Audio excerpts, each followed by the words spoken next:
Welcome students, this is Teacher Shirley with yet another teaching module in economics. We are continuing with the topic Theory of Consumer Behaviour. Let me remind you that Theory of Consumer Behaviour is part of the unit Introduction to Economics and Theory of Consumer Behaviour. In the Theory of Consumer Behaviour, we have already completed utility analysis. This particular module is going to deal with indifference curve analysis. So let us move on. In this lesson, we will learn about what is a consumption bundle, what is an indifference set, what is an indifference schedule, what is an indifference curve, and what is an indifference map. What is a consumption bundle? It is a combination of two goods, X and Y, that a consumer may prefer to buy given his income and the prices of the two goods. It is expressed in the form x, y in the brackets, where x is the amount of good 1 and y is the amount of good 2. Let me give you an example. Say, given my income or my budget and the prices of the two goods, in my example, apples and oranges, I express my preference by the combination x, y, wherein x is the number of apples I can buy and along with it I can buy y number of oranges. Let me assign values. Here is my consumption bundle, 4, 3 in the brackets. This means that with my income and prices of the two goods, I prefer 4 apples and 3 oranges. Thus, 4, 3 is my consumption bundle. Let me remind you here again that x is the amount of good 1 and y is the amount of good 2. In this example, good 1 is apples and good 2 is oranges.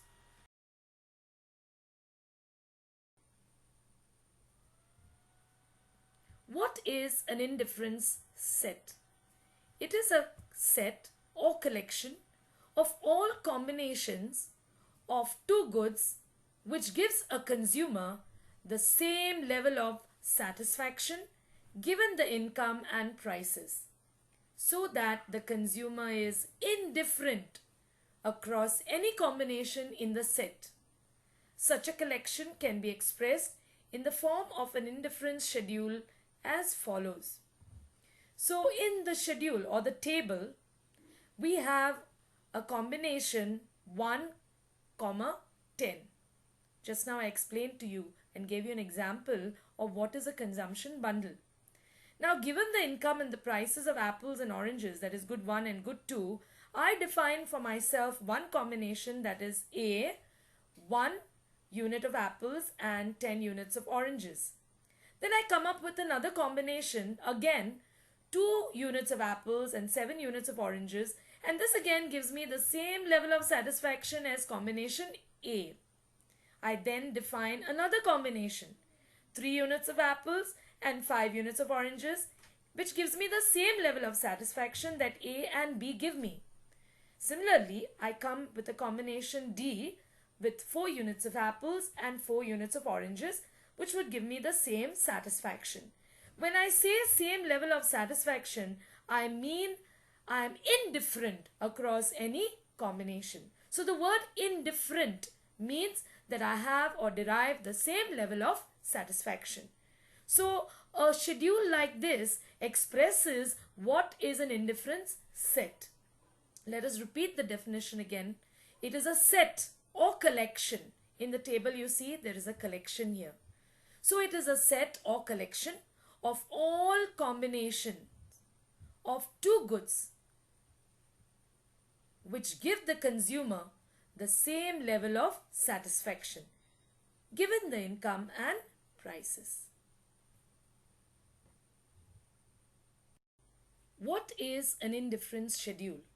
It is a table showing different combinations of two goods towards which the consumer is indifferent or has the same level of satisfaction.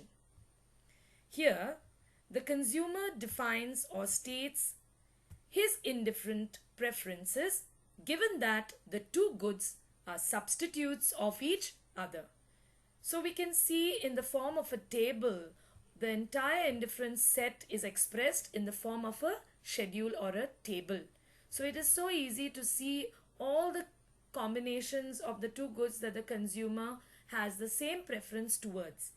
So a collection of such combinations is put in the form of a table, and this table is known as the indifference schedule. Let us move on to the next slide. What is an indifference curve?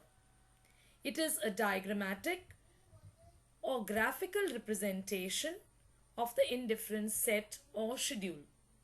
It shows different combinations of two goods between which the consumer is indifferent given the prices and income. Each combination offers him the same level of satisfaction. Here we see that the indifference schedule that we just saw in the previous slide is expressed in the form of a graph or a diagram. And so here we have the first point plotted, that is, which expresses the combination 1 unit of apples and 10 units of oranges. Combination 2, 2 units of apples and 7 units of oranges.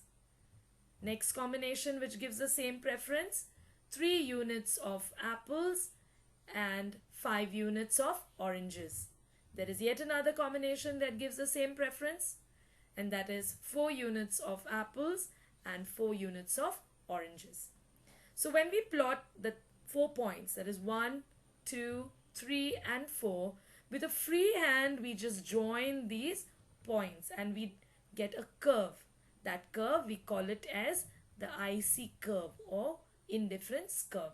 We need to label that curve as IC at the beginning and at the end of the curve.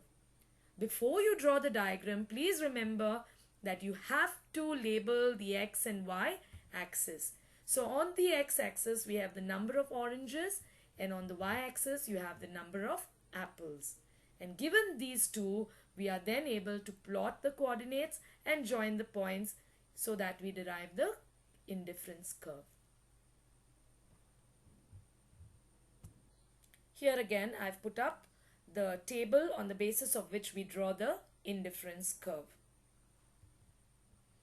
And now we will move on to learn how to explain a diagram. So let us explain the indifference curve. After you draw the diagram, you need to explain the diagram. So here we have the explanation. IC is an indifference curve. Good 2 is plotted on the y-axis and good 1 is plotted on the x-axis. Each point on the curve shows the combination of two goods offering the consumer the same level of satisfaction given the income and prices of the two goods. Thus, the level of satisfaction at points A, B, C and D is the same. Let me repeat. The level of satisfaction at points A, B, C and D is the same. And when we join such points which represent combinations which give the consumer the same satisfaction, what we get in a result is the indifference curve, IC. Please draw the diagram in your notes referring to this particular slide.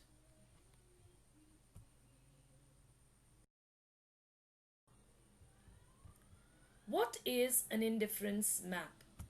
A consumer may have different indifference sets corresponding to different levels of income. At a higher level of income, the preference set should give a higher level of satisfaction. Different preference sets must correspond to different indifference curves. Let me explain to you a bit. Suppose we have this indifference curve IC.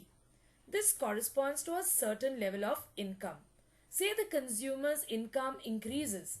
When the consumer's income increases, he can define another set or collection of those two goods which can give him a higher level of satisfaction. Why higher level of satisfaction? Because with the higher income, he can now buy more amounts of both the goods.